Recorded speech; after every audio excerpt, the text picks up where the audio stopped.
전체가 야곱의 말년에 자기의 자녀들인 12명의 아들들의 이름을 하나씩 불러가면서 축복하고 있는 내용입니다. 마치 유언과도 같은 그러한 말씀인데요.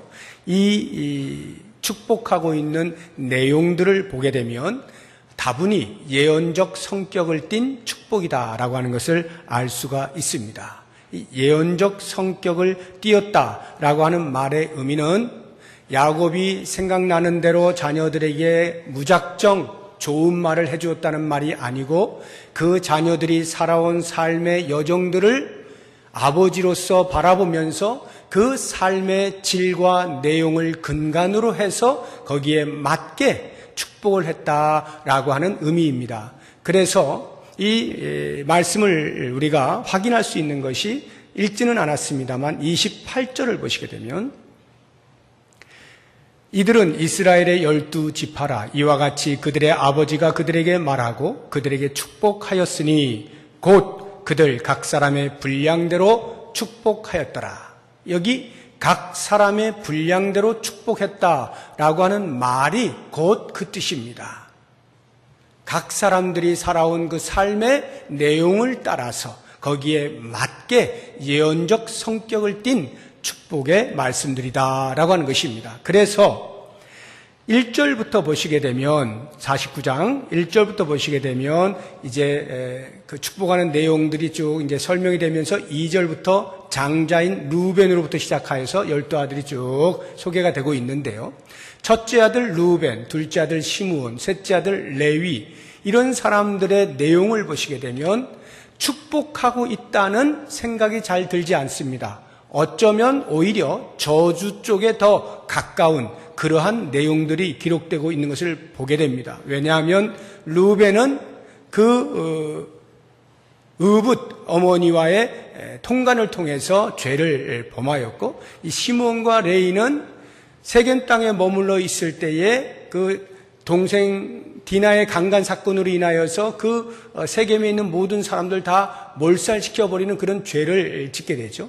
이러한 그들의 삶이 반영이 되어서 야곱의 유언으로 나타나고 있는 것입니다. 그에 비하여서 요셉은 어떠합니까? 이제 오늘 우리가 읽은 말씀이 요셉에 대한 축복의 내용인데 이러한 루벤이나 시몬이나 레위와는 전혀 반대되어지는 더 이상 축복할 수 없을 만큼의 극진한 최상의 축복을 하고 있는 것을 볼 수가 있습니다. 26절을 보십시오. 내 아버지의 축복이 내 선주의 축복보다 나아서, 이 말은 여기 너의 아버지의 축복이라는 말은 자기 자신을 가리키는 겁니다. 요셉, 너의 아버지, 곧 내가 너에게 하는 축복이, 이 말이에요. 내 선주의 축복보다 낫다. 나의 조상들이 나를 위해서 복을 빌어준 것보다 더 낫다. 내가 너를 위하여 비는 복이 훨씬 크다. 이렇게 말하고 있는 것입니다.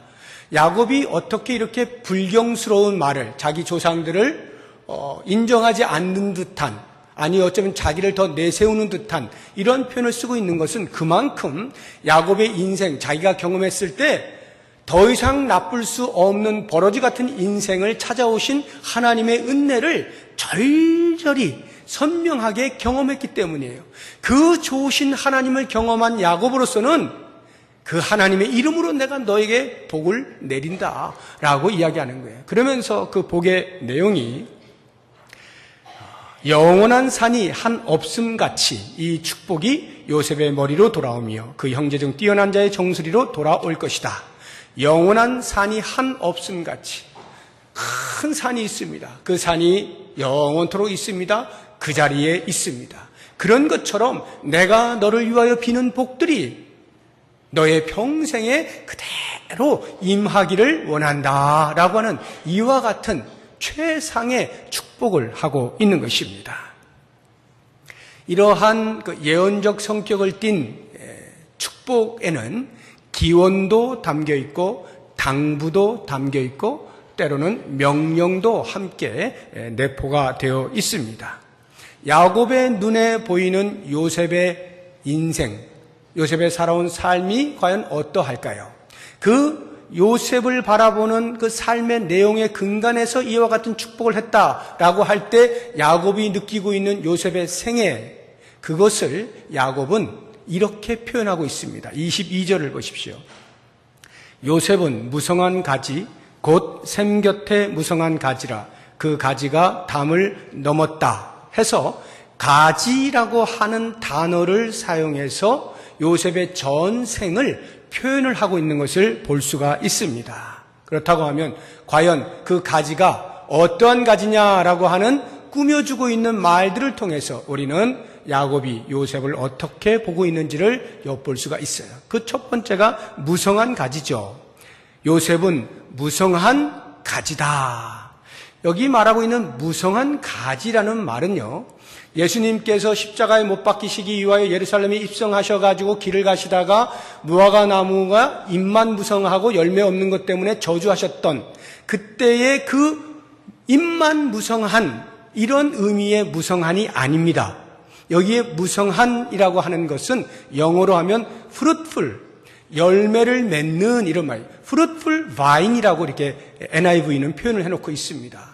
그러니까 그냥 잎만 무성하다는 게 아니라 열매가 주렁주렁 매달려 있는 그런 가지를 의미하는 것입니다. 그렇다고 하면 이 요셉이 처음부터 지금까지, 이 야곱이 지금 축복을 내리는 이 시간까지 언제나 금수저로 그렇게 열매를 많이 맺는 삶으로만 일관됐었는가? 그렇지 않죠. 이미 우리는 알지 않습니까? 비록 어렸을 때는 아버지 야곱의 극진한 사랑을 받죠. 자기가 사랑하는 아내 라헬에게서 난 첫 번째 아들이었기 때문에 다른 어떤 형제보다도 지극히 사랑합니다. 그것 때문에 미움을 받기도 합니다만 아무튼 17살쯤 될 때까지는 그렇게 좋은 시절을 보냈지만 형들에게 도시락 갖다 주러 심부름 갔다가 거기서부터 봉변을 당하기 시작해서 30세가 되기까지 13년여 동안을 엄청난 고생을 하지 않습니까? 말로 표현할 수 없는 고난의 길을 걷게 되어집니다. 이러한 고생 속에서 맺은 열매라고 하는 것입니다. 23절을 보십시오. 활 쏘는 자가 그를 학대하며 적개심을 가지고 그를 쏘았다. 이렇게 나오죠. 요셉의 주변에 요셉을 향한 대적자들이 많이 있는데 그 사람들이 전부 다 활을 가지고 요셉을 향하여 시위를 당기는 것입니다. 그런데 아무나 그냥 활 잡고 당기는 그런 게 아니라 명사수들이 하는 거예요. 마치 우리나라가 전 세계 양궁 1위 아닙니까? 그런 사람들이 쏘는 것과 같은, 그렇게 한번 맞으면 치명상을 입을 수밖에 없는 그러한 활쏘움을 당하는 이런 요셉의 고난을 표현을 하고 있는 것입니다. 우리가 잘 아는 것처럼 형들로부터 생각할 수도 없는, 상상할 수 없는 노예로 팔려가는 그런 일들 당하지 않습니까? 거기에다가 보디발의 집에서도 최선을 다하고 충성스럽게 살았는데 그 아내의 음모로 인하여서 정직한 것이 오히려 해가 되어서 감옥에 가게 되는 이러한 고난을 겪게 되지 않습니까? 주변에, 요셉의 주변에 있는 사람들이 애매히 그를 향하여 계속해서 활시위를 당기고 있다라고 하는 것입니다. 그런데 그 다음을 보시게 되면 22절, 23절 끝에 적개심을 가지고 그를 쏘았으나 이렇게 돼 있죠. 쏘았으나 번역을 이렇게 했습니다만 이제 단문으로 만약에 표현한다고 하면 활 쏘는 자가 그를 학대하며 적개심을 가지고 그를 쏘았다. 그 다음 뭐가 될까요? 그러나 이렇게 되죠. 그러나 요셉의 활은 이렇게 되겠죠. 그러나 요셉은 어떤 상황 속에서도 특유의 성실함, 정직함, 책임감 이런 것들을 가지고 그 대적의 공격에 맞서서 슬기롭게 대처하고 극복해 나가는 이러한 모습을 보면서 그때그때에 알맞은 열매들을 맺었다는 것을 알 수가 있죠. 24절 요셉의 활은 그러나 다음에 요셉의 활은 도리어 굳세며 그의 팔은 힘이 있다라고 하는 것이죠. 이 말의 의미는 아무리 주변에서 요셉을 공격했다 할지라도 요셉이 슬기롭게 대처해 나갔다는 거예요. 형들이 팔아버렸어요. 그런 고난 가운데 있어요. 그런데도 그는 거기에서 슬기롭게 대처해서 보디발의 집에서 인정을 받고 가정 총무로 사는 거예요. 그런데 거기서 또 음모를 당해서 감옥에 갇혔어요. 그럼에도 불구하고 그는 또 거기에서 슬기롭게 대처를 하는 겁니다. 그래서 모든 재반 사물을 떠맡을 만큼 신뢰를 얻게 되어지고 자유함을 얻는 거예요. 이러한 것들, 이게 전부 다 요셉의 그 삶을 통하여서 드러나고 있는 것이죠. 야곱이 그걸 본 겁니다. 야, 내 아들이지만 이 아들 정말 대단하다. 어떻게 그런 환경 속에서 나 같았으면 벌써 죽었을런지도 모를 텐데 요셉은 그걸 끝까지 참고 인내하면서 슬기롭게 대처해서 그 숱한 대적들의 화를 다 피해가면서 때로는 맞아가면서 견디고 뚫고 나아가는구나. 무성한 가지로다. 열매 맺는 삶이로다. 이렇게 인정하지 않을 수가 없게 된 겁니다. 그러면서 또 한 가지를 더 엿보게 된 것은 그런데 그 삶이 요셉 홀로서는 불가능했구나 하는 것을 야곱이 아는 거예요. 그래서 22절에 다시 보시면 요셉은 무성한 가지 곧 샘 곁에 무성한 가지라고 표현하고 있는 거예요. 샘 곁에 무성한 가지.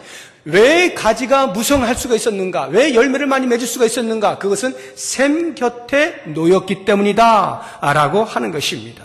스스로 맺은 열매가 아니라는 거죠. 나무는 물을 먹고 자라죠. 그리고 열매를 맺을 수가 있죠. 이것은 자연의 이치입니다. 이와 같은 자연의 이치에 영감을 얻은 시인이 이렇게 고백해요. 시편이 150편이 있는데 그 가운데 대표되는 거 한 편을 골라봐라 하면 단연코 1편이 될 것입니다. 거기에 복 있는 사람은 해서 복에 대해서 나오고 있거든요. 그 복 있는 사람을 이 시편 기자가 이와 같은 자연의 이치, 물 옆에 있는 나무가 풍성한 열매를 맺는다라고 하는 것을 영감을 얻어서 이렇게 표현을 하고 있어요. 시편 1편 1절 3절 말씀 같이 읽어보겠습니다. 복 있는 사람은 악인들의 꾀를 따르지 아니하며 죄인들의 길에 서지 아니하며 오만한 자들의 자리에 앉지 아니하고 오직 여호와의 율법을 즐거워하여 그의 율법을 주야로 묵상하는도다.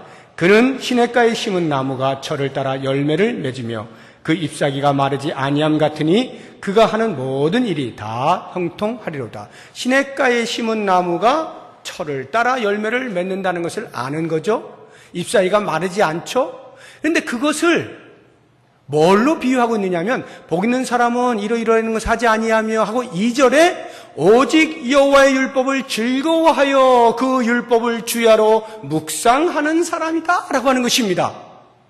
여호와의 율법을 즐거워해서 그 율법을 묵상하는 사람. 다시 말하면 여호와의 율법, 하나님의 말씀이 복 있는 사람의 근거가 되어진다 이 말이죠. 그래서 이 복 있는 사람, 시절을 따라서 열매를 맺는 이러한 사람이 어떻게 열매를 맺을 수 있느냐? 시냇가에 심겼기 때문인데 그 시냇가를 여호와의 말씀이라고 표현하고 있는 거예요. 그렇다고 하면 하물며 여호와 당신 자신은 더 말할 것도 없겠죠. 그래서 신약에 와서 예수님께서도 동일한 표현을 하고 있는 거예요. 당신 스스로를 가리켜서 내가 샘이라 이렇게 말씀을 하거든요. 우리 요한복음 4장 14절 말씀 같이 읽어보겠습니다. 요한복음 4장 14 시작. 내가 주는 물을 마시는 자는 영원히 목마르지 아니하리니 내가 주는 물은 그 속에서 영생하도록 솟아나는 샘물이 되리라. 영원히 목마르지 아니하는 물을 주님께 주신대요. 당신이 샘이 되셔서 그 샘에서 영원토록 솟아나는 그 물을 우리에게 주심으로 우리가 마르지 아니하고 영생을 얻는다. 열매 맺는 삶을 산다. 예수님께서도 이렇게 말씀을 하고 있는 거예요. 그러니까 요셉이 열매를 맺을 수 있었던 이유가 뭐냐라고 할 때 오늘 본문의 말씀 24절을 다시 보십시오. 요셉의 활은 도리어 굳세며 그의 팔은 힘이 있으니 해놓고 이는 이라고 그랬죠. 이는 이것이 왜냐하면 because 왜냐하면 이유를 말하는 거예요. 야곱의 전능자 이스라엘의 반석인 목자의 손을 힘입음이라 이렇게 표현하고 있는 거죠. 그래서 이 요셉이 고난 중에도 형통할 수 있는 이유를 39장에 보면 그렇게 설명을 하고 있는 거예요. 여호와께서 요셉과 함께 하심으로 이렇게 표현을 해놓고 있는 거예요. 형들에 의해서 팔려갈 때 그 고난으로부터 누가 헤어나올 수 있을 거라 생각했겠습니까? 그런데 여호와께서 요셉과 함께 하심으로 종으로 팔려 들어간 그 집에서 가정 총무가 되죠. 거기에서 음모에 의해서 감옥에 갔어요. 누가 거기서 헤어나올 수 있을까 생각하겠습니까? 그런데 여호와께서 그와 함께 하심으로 간수장이 모든 재반 사무를 요셉에게 다 맡깁니다. 형통하게 되어지는 것입니다. 요셉의 고난 가운데서도 형통할 수 있었던 이유를 성경은 말하는 거죠. 여호와께서 그와 함께 하심으로. 하나님의 도우심, 하나님 옆에 붙어 있었기 때문에 하나님께서 무성한 가지가 되게 해주셨다. 이것이 바로 샘 곁에 무성한 가지라고 하는 말인데, 야곱은 요셉의 인생을 보면서 그것을 볼 수 있었던 거예요. 그리고는 또 한 가지를 보게 되는데, 그것을 표현한 것이 22절 뒷부분입니다. 그 가지가 담을 넘었도다. 그 가지가 담을 넘었도다. 요셉이 풍성한 열매를 맺습니다. 그런데 그 열매를 자기 혼자 가두어 두지 않습니다. 울타리를 쳐서 더 이상 못 넘어가게 하고 자기 혼자 누리려고 하지 아니합니다. 요셉은 어떻게 합니까? 자기가 하나님의 은혜로 말미암아서, 함께 하시는 은혜로 말미암아서 복을 누리게 되어지고 국무총리가 되어지고 엄청난 고난이 생기게 될 때, 그것으로 자기를 힘들게 만들었던, 고난의 구렁텅이로 빠뜨렸던 형들에 대하여 복수를 하려고 하지 않습니다.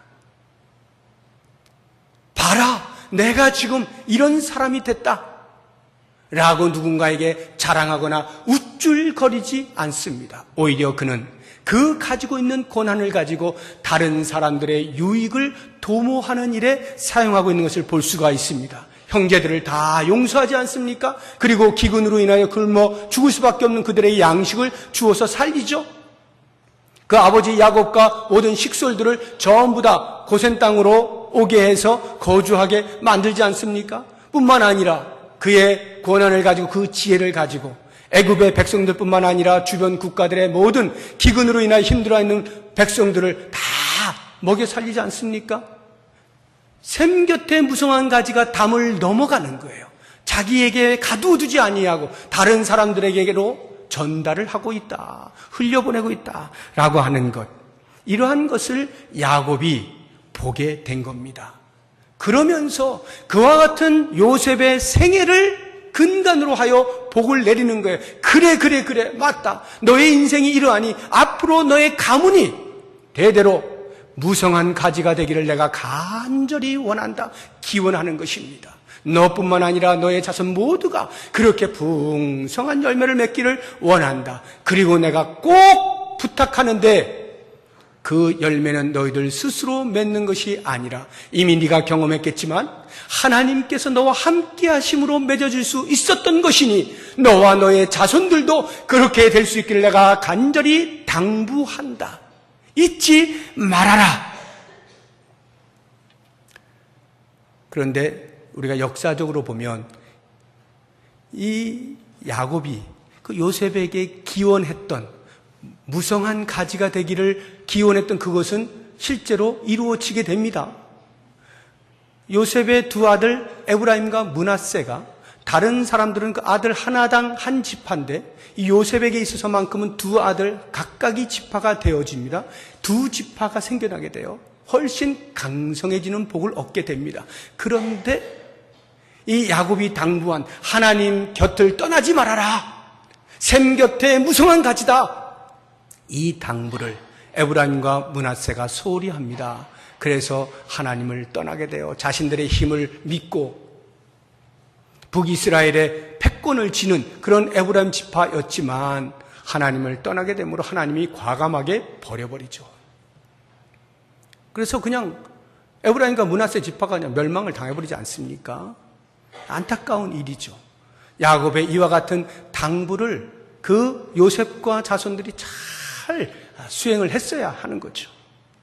그리고 이제 마지막으로 이야기하고 있는 이 복을 흘려보내는 것, 담을 넘어가는 가지가 되라는 이 말씀은요, 단순히 당부의 차원이 아니에요. 이것은 명령입니다. 야곱이 자기 아들 요셉에게 명령하고, 너는 반드시 담을 넘어가는 가지가 돼야 된다. 네가 그렇게 살아오지 않았느냐? 너의 자손들에게도 그렇게 가르쳐라. 너의 가문이 그렇게 돼야만 한다. 왜 그렇게 명령을 하면서까지 강조를 했을까요? 야곱이 본 겁니다. 하나님께서 왜 요셉을 복 주셨을까? 그러한 고난 가운데 모든 시련의 시간들을 지나고 나서 그렇게 복을 주신 이유가 무엇일까를 야곱이 알게 된 거예요. 다른 것 아니죠. 물론 고생했으니까, 억울하게 그렇게 피해를 많이 봤으니까 그것에 대한 대가로서 하나님께서 높은 지위를 주셨을 수도 있어요. 틀린 말은 아닐 것입니다. 그런데 그게 다가 아니에요. 또는 믿음을 온전히 지켜내는 사람, 아무리 어려운 상황 속에서도 믿음을 놓치지 아니하고 끝까지 지켜낸 사람은 결국 내가 이렇게 할 것이다 라고 하는 것을 보여주는 본보기로서 요셉을 높이 세우셨을 수도 있어요. 그것도 틀린 말은 아닐 거예요. 그러나 그게 핵심은 아닙니다. 이 야곱이 본 핵심은 이거예요. 하나님께서 아브라함과 언약을 맺으셨잖아요. 너로 너의 씨로 말미암아서 크게 번성하게 해주겠다라고 하는 이것이 야곱의 당대에 와서 기근으로 인해 다 몰살당하게 생긴 거예요. 그런데 놀랍게도 하나님께서는 예상치 못하게 요셉을 준비시켜 놓으시고 그 야곱 일행들을 고센 땅이라고 하는 곳으로 이주시켜서 그곳에서 번성하게 만들어 주시면서 그 약속을 부분적으로 성취를 해 가시는 것을 야곱이 보게 된 거죠. 그러면서 야, 하나님의 위대하신 언약을 지키시는 하나님, 당신의 백성들을 향하여 구원을 베푸시는 그 하나님을 알고 요셉이 높이 세워진 이유는 바로 여기에 있구나라고 하는 것. 그래서 야곱은 요셉에게 당부하는 거예요. 명령하는 거예요. 잊지 말아라. 너는 반드시 담을 넘어가는 가지가 되어야 한다. 너를 그렇게 높이 세우신 이유는 바로 그것을 위하여서다. 라고 하는 것을 강조하고 있는 것이죠. 그렇다고 하면 이제 우리가 이와 같은 말씀들을 보면서 이것이 요셉에게로 끝나는 축복이라고 한다면 우리는 배울 것이 아무것도 없겠죠. 그러나 우리는 이 말씀 속에서 우리를 향한 도전이라 볼 수 있어야 됩니다. 야곱이 요셉을 향하여서 말하고 있는 이 축복의 내용들이 우리가 해야 할 일들이다 라고 하는 것을 생각하게 되면 큰 도전을 받을 수가 있어요. 무엇보다 먼저 우리는 스스로 무성한 가지라고 하는 사실을 잊으셔서는 안 됩니다. 나는 무성한 가지다. 열매 맺는 사람이다. 그런데 어떤 분들은 생각하는 거예요. 그건 요셉 정도 될 때나 할 수 있는 말이지. 나는 지금 요셉 발밑에도 못 간다. 국무총리는 그만두고서라도 그냥 하루하루 먹고 사는데 지장 없을 만큼만 내가 돼도 내가 이런 말 하지 않아. 너무 힘들어. 혹시 이런 분 계십니까? 그런 분은 내가 지금 무성한 가지라고 하는 것에 대해서 절대로 설득당하지 않죠. 인정하지 않는 것입니다. 그런데 한번 생각해 보세요. 사도 바울이 우리를 가리켜서 이렇게 표현하고 있습니다. 고린도후서 5장 17절 말씀 같이 읽어보겠습니다. 그런즉 누구든지 그리스도 안에 있으면 새로운 피조물이라. 이전 것은 지나갔으니 보라 새 것이 되었도다. 그리스도 안에 있는 누가 되었든 새로운 피조물이래요. 이게 우리의 정체성을 알려주는 거거든요. 새로운 피조물. 그럼 그 전에는 어떤 피조물이었다는 겁니까? 형편없는 피조물. 죄로 인하여서 죄에 오염되어져서 버러지 같은 인생을 사는 피조물이었던 거죠. 그런 인생에 주님께서 은혜로 찾아오셔서 우리를 그리스도 안에서 새롭게 만들어주신 겁니다. 버러지 같은 인생을 찾아오셔서 새롭게 만들어주셨어요. 어떻게요? 하나님의 자녀로 만들어주신 거예요. 그러면 이와 같은 새로운 피조물 된 정체성이라고 하는 것이 어느 정도 수준일까라고 하는 것을 우리가 좀 비교를 통해서 보면 좋을 것 같은데, 첫사람 아담과 하와를 하나님께서 만드시고 얼마나 보기 좋으셨어요. 그리고는 그들에게 복을 베풀어 주십니다. 이렇게요. 창세기 1장 26절 27절 같이 한번 보도록 하겠습니다. 27절 28절입니다. 시작. 하나님이 자기 형상 곧 하나님의 형상대로 사람을 창조하시되 남자와 여자를 창조하시고 하나님이 그들에게 복을 주시며 하나님이 그들에게 이르시되 생육하고 번성하여 땅에 충만하라. 땅을 정복하라. 바다의 물고기와 하늘의 새와 땅에 움직이는 모든 생물을 다스리라 하시니라. 땅에 충만하라, 땅을 정복하라, 땅을 다스려라 라고 하는 이와 같은 말, 얼마나 높은 신분에 있는 것입니까? 인간이 하나님께서 만드신 대자연들을 전부 다스리라고 하시는 거예요. 이 다스린다는 게 뭡니까? 그 위에서 군림하여서 에헤 말하는 뜻일까요? 아니죠. 그것들을 다스리고 번성하고 열매 맺는 삶을 살아라. 너희는 그러한 존재다. 이 말 아니겠어요? 그러니까 아담과 하와가 지음받을 때 그렇게 하나님의 복을 받은 거예요. 그런데 그 당시에 아담과 하와의 신분이 뭡니까? 하나님께서 그들을 지으시고 그렇게 땅을 맡기실 때 그 신분이 뭐예요? 청지기잖아요. 청지기.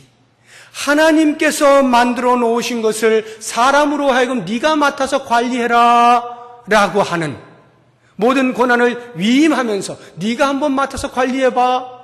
청지기라고 하는 정체성을 그들에게 부여하신 거예요.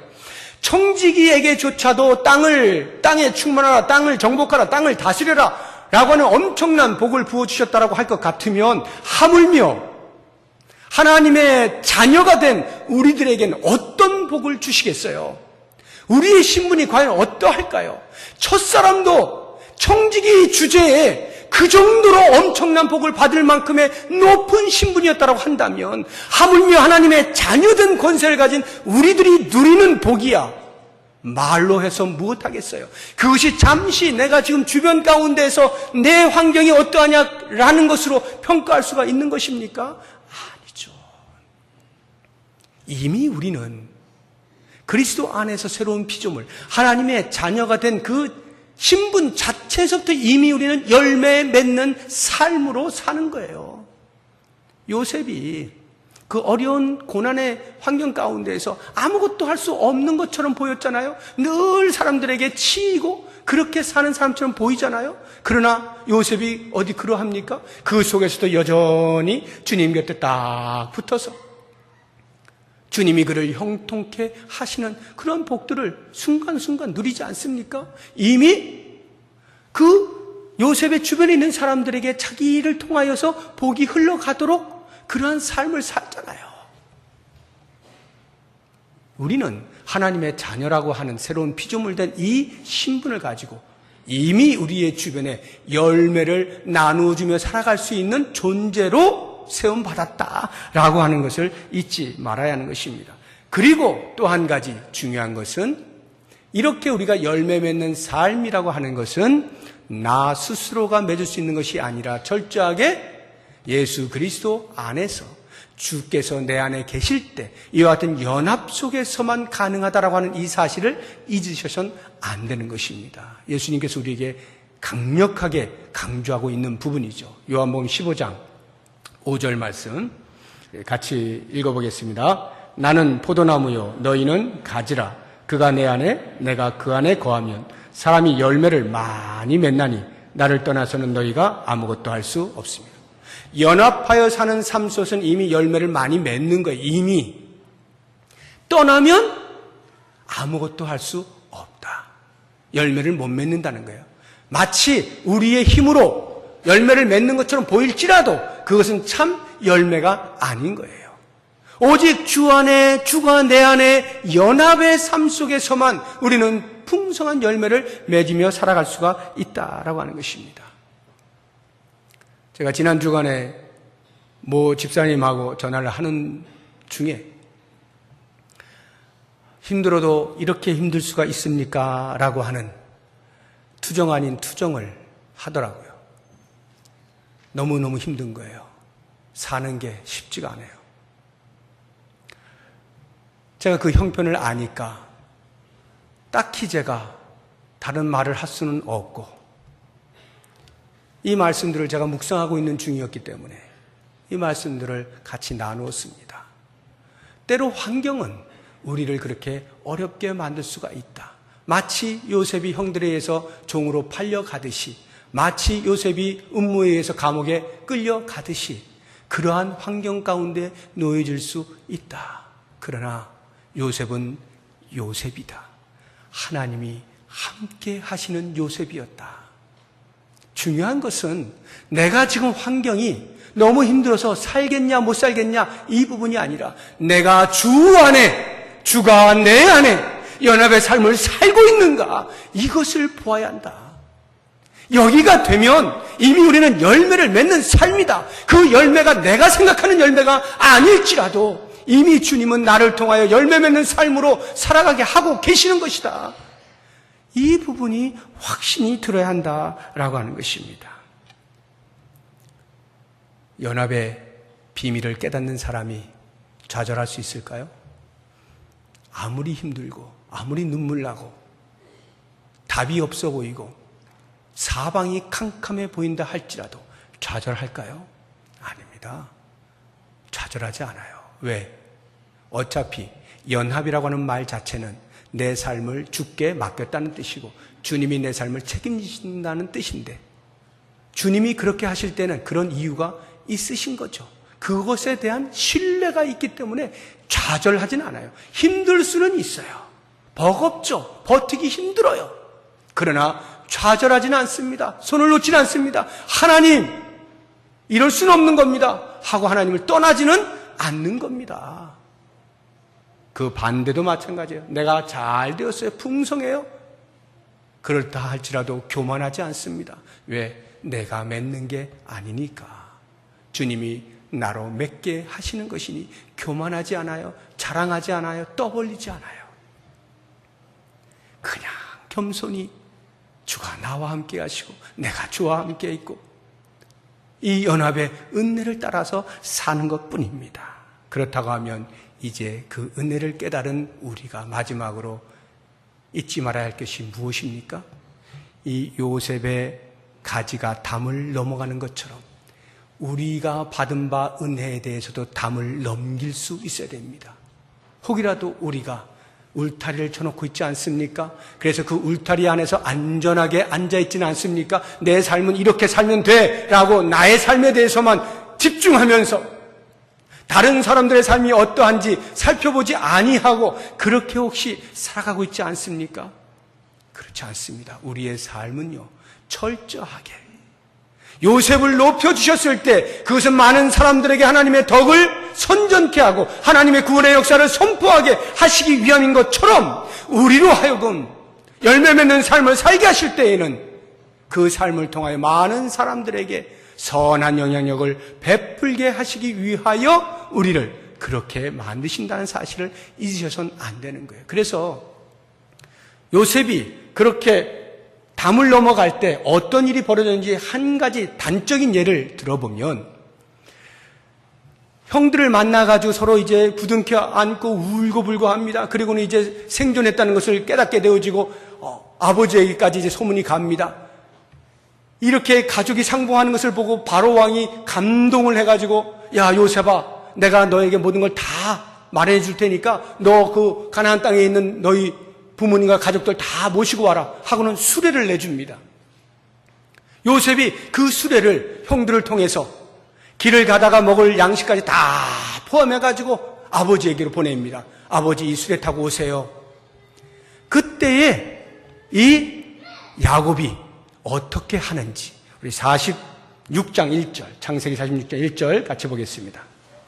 시작. 이스라엘이 모든 소유를 이끌고 떠나 브엘세바에 이르러 그의 아버지 이삭의 하나님께 희생 제사를 드리니. 여기 이스라엘은 야곱을 말하는 거예요. 야곱이 모든 소유를 이끌고 떠납니다. 이제 애굽을 향해 떠나는데 브엘세바에 이르러 거기에서 뭘 드렸다고요?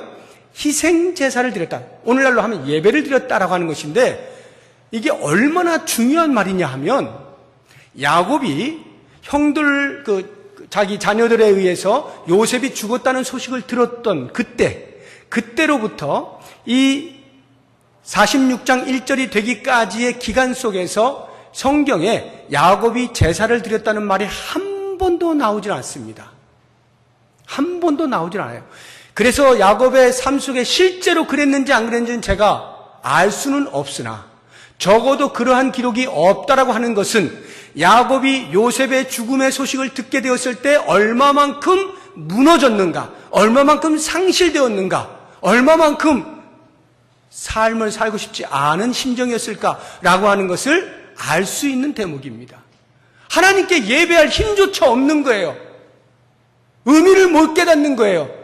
내 가장 사랑하는 아들이 죽어버렸으니 내가 살아서 무엇하나, 이러한 심정으로 하루하루 괴롭게 살아가는 그 야곱의 모습이 보이는 거예요. 그런데 놀랍게도 요셉이 보내온 수레를 통하여서 타고 가면서 요셉이 생존했다는 사실을 깨닫게 되어질 때 그의 마음속에서 제일 먼저 솟구쳐 오르는 것은, 내가 왜 지금까지 이렇게 살았지? 왜 전능하신 하나님을 온전히 신뢰하지 못하였나? 하고는 자기의 무너졌던 영성을 회복하는 거죠. 사라졌던 예배를 다시 회복하는 거예요. 요셉은 수레를 보낸 것뿐인데 야곱은 다시 살아나는 거예요.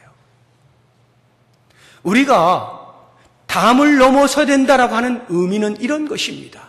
우리는 그저 담을 넘어서 우리에게 있는 것 나누는 것뿐입니다. 흘려보내는 것뿐입니다. 그런데 그것을 정작 맞닥뜨리는 사람 가운데에는 어떤 사람은 죽었던 자가 복음의 소식을 듣고 생명을 얻게 되어지는 놀라운 변화의 역사가 일어날 수도 있고요. 오랜 시간 하나님과 담을 쌓고 휴식 가운데 있던 사람이 정신을 차리고 내가 이러면 안 되지 하고 다시 벌떡 일어나서 신앙의 자리로 찾아오는 사람이 있을 수도 있고요.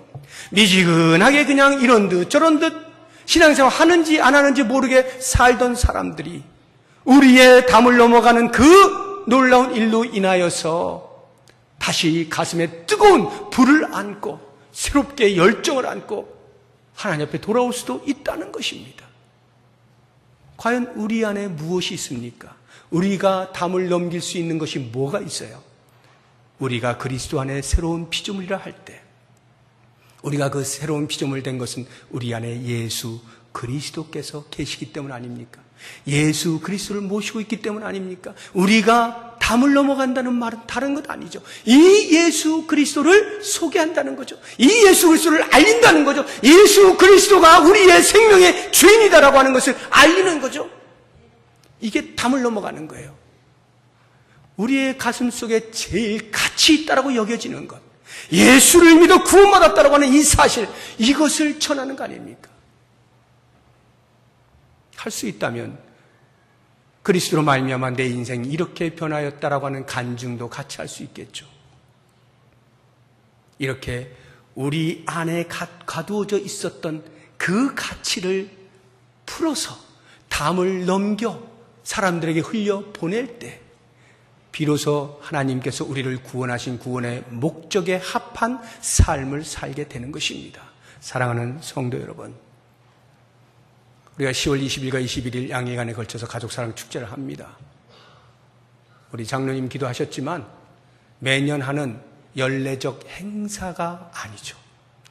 우리는 이러한 기회를 가지고 내 마음에 식어져 있던 복음에 대한 열정을 다시 불러일으키는 그러한 기회로 삼는 겁니다. 그리고 잠시 소홀했을지 모를 전도하는 증인의 삶에 대하여 다시 한번 도전을 받는 겁니다. 지난주에 우리가 1차 태신자 작정을 했잖아요. 작정되신 분들이 72명입니다. 작정하신 분들이 27분입니다. 여기 지금 대부분의 분들이 아직 작정을 못 하셨다라고 하는 뜻이에요. 여러분, 10월 7일에 2차 합니다. 그 기간 동안 계속 기도하시면서 주변을 살펴보십시오. 내가 지금 맺고 있는 이 열매 맺는 삶에 대해서 나 혼자 좋다라고 간직하고 있는 것 아니라 이것을 담을 넘겨야 한다라고 하는 사실을 꼭 기억하시면서 누구에게로 흘려보낼까 잘 살피시고 단 한 영혼이라도 나를 통하여 복음의 소식이 들려질 것에 대한 기대감을 가지시고 그러한 사명감으로 이번 가족사랑 축제를 맞이하게 된다면 아마도 우리의 그와 같은 공동체의 노력을 보시고 우리 하나님께서 크게 기뻐하시고 영광을 받지 않을까 생각합니다. 이 모든 일에 힘을 다하여서 동참할 수 있는 우리 모든 성도님들 되시기를 주의 이름으로 부탁드립니다. 기도하겠습니다. 하나님 아버지, 주께서 우리에게 구원의 은혜를 베푸시고 그 놀라운 덕을 선포하는 자로 삼아주셨는데 혹이나 우리가 까마득히 잊어버리고 게을리하고 무시하고 피하려고 하지는 아니하였는지 돌아봅니다. 담을 넘어가는 가지로 우리를 부르신 주님, 주 안에서 맺는 풍성한 열매들을 우리의 주변에 나누어 줄 수 있게 하시고 예수 그리스도를 소개하고 증거함으로 그리스도로 말미암는 놀라운 복이 저들에게도 있을 수 있도록 우리를 사용하여 주시옵소서. 예수님의 이름으로 기도드립니다. 아멘.